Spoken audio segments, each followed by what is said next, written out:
Oleme nüüd tuulistelt nõlvadelt tulnud tutvuma ehtne Saaremaa toodemärgisega. No mida see täpselt tähendab ja millised on kuulsamad tooted? Näeme ja kuuleme lähemalt.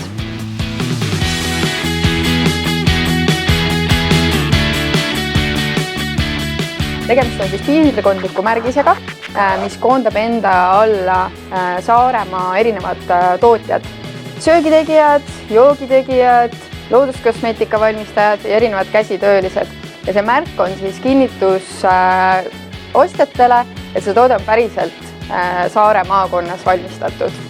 Ühtlasi, kui minna näiteks Saaremaal kuskile sööma või miks mitte ka mandril äkki seda märki juba kuskil võib kohata, siis on kinnitus, et restorani menüüs on kasutatud just saaremaist toorainet. Kas siis on see mõni mõnus kalatoode, mõni liha, kohalikud juurviljad, köögiviljad, et ta annab aimu selle tooraine päritolust. Toidu teema on kindlasti kõige laiem, et seal on kõige rohkem kaubagruppe, et näiteks kohe kui poodi sisse astuda, siis saab silmitsi seista erinevate meetoodetega, on erinevaid selliseid joogipõhjasid, mis on valmistatud õunasiidrijäädika ja meega, on maiustusi, pagaritooteid, jahud, hoidised, et see on tõesti väga lai, ja loomulikult ei saa üle ega ümber meie piimatoodetest, et ka selle poolest on saarlased ju väga tuntud ja tunnustatud.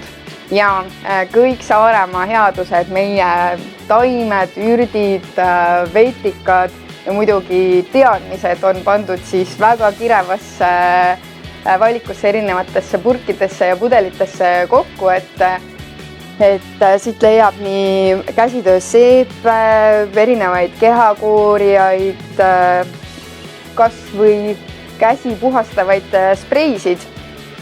Et Saare naised juba teavad, mida tasub endale peale määrida.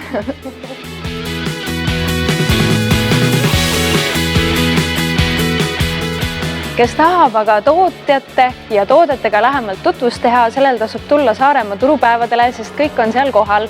Nüüd aga räägime viikingitest.